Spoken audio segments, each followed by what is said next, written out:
Hello, everyone. Welcome to another episode of the Imperfect CPA. I'm your host, Eric McLaughlin, and I'm so happy to have you all with me on today. And thank you all for the encouragement, the comments, and thank you for sharing the testimonies. Please keep those coming because the goal of me doing this weekly show with everyone is really to help all of us, including myself, make our money work for us by applying different principles that have worked throughout the ages. So when I hear the testimonies of how things that have been on this show have helped, or even things that you're doing and may have been doing prior to the show that's helpful. I was actually out at a restaurant today at a client location, and I saw that one of the managers at this particular place was actually day trading. I saw her on Robin, and I said, what's going on? And she said that she's a day trader on Robinhood, and she's makes money. She can make try to make $1,000 a day is her goal, and I just love that. And day trading is not for everyone, and everybody may not even understand what day trading is, and we may talk a little bit about that on the show. But just the fact that she had caught the vision and the mindset of learning about money and understanding that the money that she was making from her 9 to 5 could actually go to work for her. So she didn't just have to keep working for money, but money could start working for her, was just exciting to me. And we had a little dialogue about that. And then, somebody else in the restaurant was like, hey, have you talked to her about her day trading? It's like, yeah, we were just talking about that. And this person's not a day trader. They're really just a long-term investor. But that's the great thing about us talking about money, and even these different types of money personalities, and talking about all the things you can do with money, is everybody's not going to make money the same way. Some people are going to make money, in business, and some people are going to make money from their jobs and put that to work. Some people are going to make money in real estate. Some are going to make it in stocks. Some are going to make it in cryptos. But the point is that we should get from the point of just making money and starting to make money work for us. So I'm excited about the show on today. We're going to talk about another principle from the book, The Richest Man in Babylon. We'll talk about the fact that making your gold multiply. So one thing I'm going to share with you, and I'm actually going to have it listed on our in our next show, is just the 7 cures for a lean purse. So that is part of what is referenced in The Richest Man in Babylon. Is they talk about the 7 cures for a lean purse. And I know that seems kind of archaic language, and that's the funny thing. If you read this book, or even if you listen to the audio book, the language of it, you kind of have to get used to it, because they're talking like this old English, and it's not even old English. It's kind of this ancient language. They're talking about gold and coins and those types of things. But if you can get past that, the principles are so solid in this book. So we're going to run through the 7 cures for a lean purse. So each episode, we're going to talk about a different cure. And so as I pull up my phone here, and I'm sorry, I got it on Do Not Disturb. So if I'm looking down, it's only because I'm just trying to make sure I properly run through these cures. The first one we talked about was Start That Purse, the fattening. So that's actually getting your money to grow. We're going to talk about that one. Control thy expenditure. So that's actually when we talked about budgeting. The third one is make thy gold multiply. So that's one that we're going to talk about actually on today. And then the week after that, we'll talk about guard thy treasures from losses. Because once you build the money up, you're trying not to lose it, because you work too hard to get it to where it needs to be. Make of thy dwelling a profitable investment. See that language, make of thy dwelling. They're talking about a house, but nevertheless, we're going to talk through that. Ensure a future income. And then the last cure is increase thy ability to earn. So those are the cures that we're actually going to talk about, one each episode, real laid back, not going to get too into, language that can't be understood, because the point of each of these episodes is to make sure that we all can digest like what needs to happen, and that we can apply it in our lives. The other thing we're going to talk about is the 5 laws of gold. And I know some in our audience may be investors in gold. I am not, and I know there's a whole different bunch of viewpoints about gold. It's speculative, and some people are really gung ho on gold, and some are not. But that's really the great thing about getting into this whole thing about earning money and making money work for you is there's so much knowledge out there. There's so much to learn. And so I do want to encourage you all, as I bring up different books, and even if I'm bringing up things that I may not mention certain books, but the important thing is to research, to make sure that you're doing your own reading.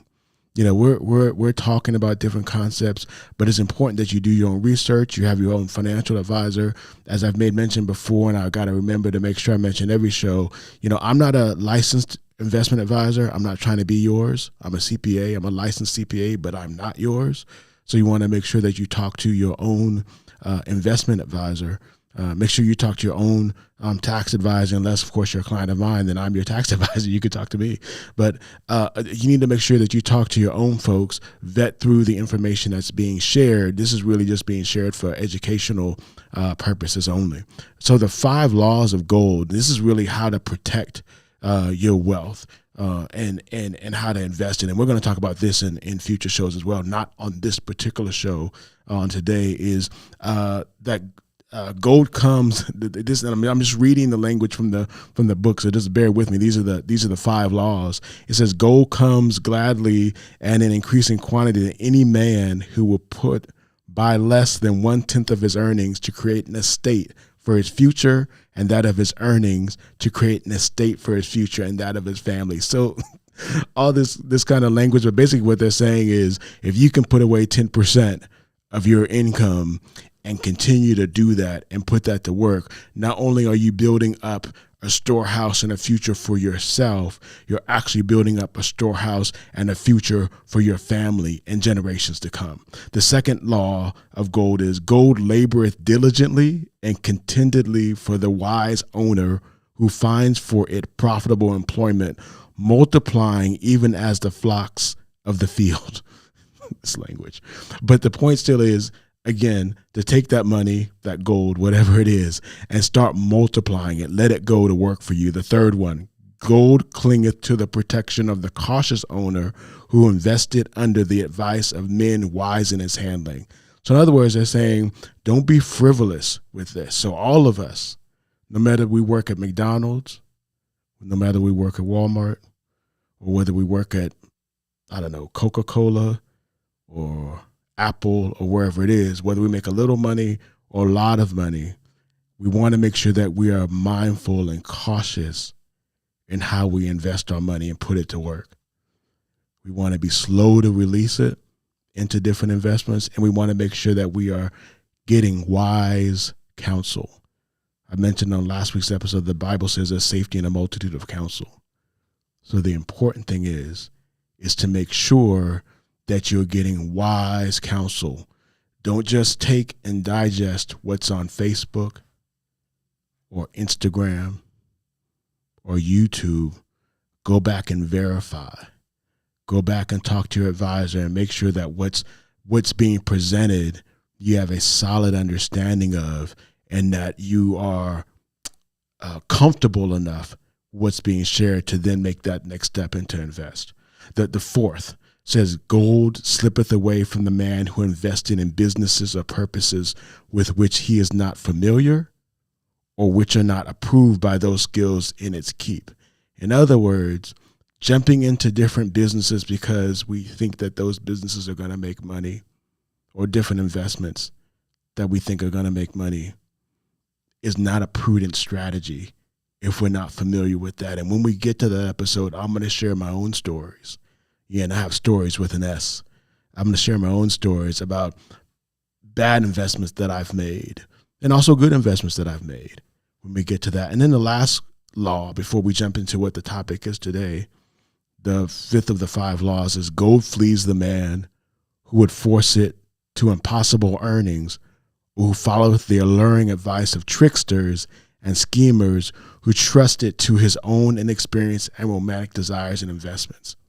So in other words, we've got to be cautious, right? We work hard for our money, We've got to be more deliberate, including myself. So I'm including myself in this, and how we spend it, and not be so eager to release our gold to different things that might tickle our fancies that we may enjoy. And there's nothing wrong with nice things. I like nice cars.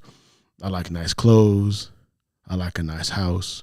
So all those things are good, but we want to keep those things in perspective and not give our monies so hard, or our hard-earned money so much to those things that we don't have funds to be able to put to work for us, because that's the goal. We need to have money that's working for us and not just us working for our money. So let's get into the topic for today's show about making gold multiply, right? So this concept really just deals with the idea of making the money that you've made, again, no matter whether you're working at a McDonald's or a Walmart or an Apple, or even if you're working for yourself, the idea of taking a portion of that money, right? The ideal percentage would be 10%, but I'm going to say that you could work up to that, but the goal is to get to 10% of your money being saved and invested and getting that money to work for you. So the question, how do you make that work? And I talk a little bit about that in my book, Make Money Your Employee, about the different ways to make it work. But there's a variety of ways to put money to work. We can talk about stocks, right? So people know about the stock market if you watch CNBC or you follow the guys with Earn Your Leisure who are big on social media and such. Wall Street Trapper, they all talk about all sorts of investments that they make and put money to work, right? The ability to take $1, right, and make that $1 make $1.05, $1.10, $1.15, and then make that $1.15 multiply and become $1.50 and multiply that, and it becomes, 2 or 3. That ability to make money multiply is really one of the goals that I really want to push you all on, in terms of not just holding money, keeping it in a safe and stacking it, but really putting it to work. And so what I want to do is I'm going to have the producers pull up on the screen just one of the I talk about Robinhood a lot. That's one of the investment platforms that I have, and there's many platforms. But again, I'm not endorsing the platform because I'm not getting paid from them, not getting any sponsorship from them, but I'm also not endorsing them. I'm just simply showing and just wanted to share with you. This is one of the investments that I've made. This is actually my portfolio in this company, and I really I just happened to invest in this company because I was watching CNBC, right? Because I try to watch. I haven't watched it in like a few months now because I've been trying to be focused at work and not have my TV on at all. But when I was, this came across, and the analysts were talking about how well the stock was going to do, and so I made a decision to invest in it because they deal with AI and chips and such. And so I said, yeah, I'm going to invest in it. And as you can see, this company, and this is why we talk about the multiplication of money, and this stock split. So this stock was much higher than this, but they went in, they split. But you can see right here, right? If the price on day one, so this is over a year ago, was $47.08, but now, well, right now it's like $1.18 or $1.13. But what I want you to see is this is how money can multiply. So if I had put in $45, right, a year ago, $47 a year ago, and left it in there for a year, right, it would be at, what is it at right now? $118. That is, what is that? Almost, I'm trying to do math in my head, almost 3 times what I would have put in. That is the power of multiplication. That is the power of making your money work. Now, obviously, you've got to do your own research. You've got to find out which companies you want to invest in, which ones are right for you. We talked about, I think, in one episode about, are you risk adverse? Are you a risk taker? I mean, all those things have to come into play. And that's why I say I'm not an investment advisor. I'm not recommending to you anything to invest in other than I'm advising and recommending to you that you make your money work. But my point in showing this is really for you just to see in a graphic nature And I could even do this over a month, right? So in a month, right, the stock didn't do so well, right? It dropped. If I had put in, $133 day one, at the end of that month period, it would have went down from there, so I would have actually lost money. And so when you talk to an investment advisor, people who are investments, they'll normally tell you that you've really got to be in a position where you can kind of stomach what's going to happen if you decide that stock investments, cryptocurrencies are going to be your thing, because those things go up and down, and you've really got to be able to ride those out. But my point still is that if you can ride it out, right? If you can ride it out, you can really be able to benefit from the long-term gains. And so you can see here, right, that my market value, my value in the stock is $5,780. My average cost was only $18.36. So that's why I've made such a great return on this, because I put money in and I let it sit and I let it grow. Now, this is not going to be everybody, but I just wanted to show this. The other thing that I wanted to show, let me see if I can get this up, and hopefully this will cooperate, because I was logged into Acorn. Now I'm out. Now I'm back in, right? So this one, I don't have as much money in Acorn right now, right? This is just another investment platform. But the only thing that I really want to show from this one is this right here, called dividends. So we're talking about making your money, your gold, multiply. The ability to put your money into investments and companies that will basically pay you a return for having your money in that particular company, that's what this dividend is, where a company will declare that they'll pay so much per share that you have in that company. So this is money I didn't have to do anything for, even though it's only $4.44, even though it's only 70 cents, even though it's only 30 cents. It's 30 cents more than I had before. It's 70 cents more than I had before. It's $4.44 more than I had before. And all I had to do was put this money into this particular investment, into this particular company, and just let it sit. So my ideas around this and my encouragement to you all is simply not to recommend investments, right? I suggest platforms, that you may want to look at. And if you want to have dialogue about, how to invest in those kind of things, I can, connect you with people that I've trusted that have helped me out. But that is really a decision that you've got to make, and you've got to vet and make through. But my encouragement to you, if you walk away from this podcast and these episodes and say, yeah, I'm going to go ahead and get started. I'm going to go ahead and put some money into a savings. I'm going to go ahead and put some money into some cryptocurrencies or real estate or whatever, then I feel like I've done what I needed to do in terms of getting you started and getting you on your way. But this is a principle that you got to catch. You cannot just have your money sitting in a safe. And as I told you all on an earlier episode, I actually have a client who does not like to put their money into these types of investments. They'd rather just make their money and hold on to it and continue to make some more money and hold on to that, because they're so nervous about, investments and stocks and cryptos. And a lot of times that can just be because they don't have knowledge. We don't have knowledge. Like when I didn't have knowledge about these investments and what was out there and how to do it, I wasn't putting my money in. I told you all I was a late bloomer. So I've started this stuff in, like in the past 8 years. I've been putting money into different things. But prior to that, I wasn't doing a lot of that because I didn't know. I wasn't putting away the money to make it happen. But now as we know better, we should do better. So my encouragement is, if you are one of those people that keeps money in a safe, first of all, that's not necessarily where you want to. Of course, you should have some money in the safe, but all of your money should not be in the safe. Your money should be getting to work for you, so you don't have to just work for your money.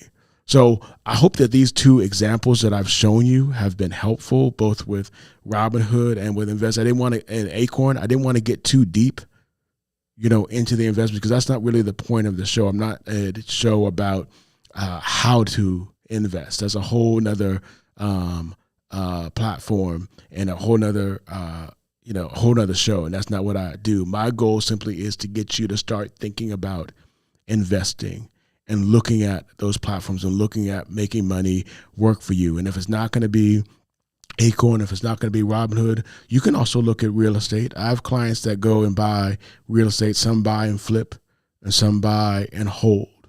That's another way to make money work for you, right? Getting what they call mailbox money, where you simply, rent out a property and collect money every month. And that's a stream of income that could go for you. Or maybe you buy a property, you renovate it, and then you turn it over, you sell it, and you make that money on top of money because you bought it for one thing, put improvements into it, and then you sell it, and you make a profit off of it. But again, the goal is just to make the money work for you and not just to have the money sit in your purse.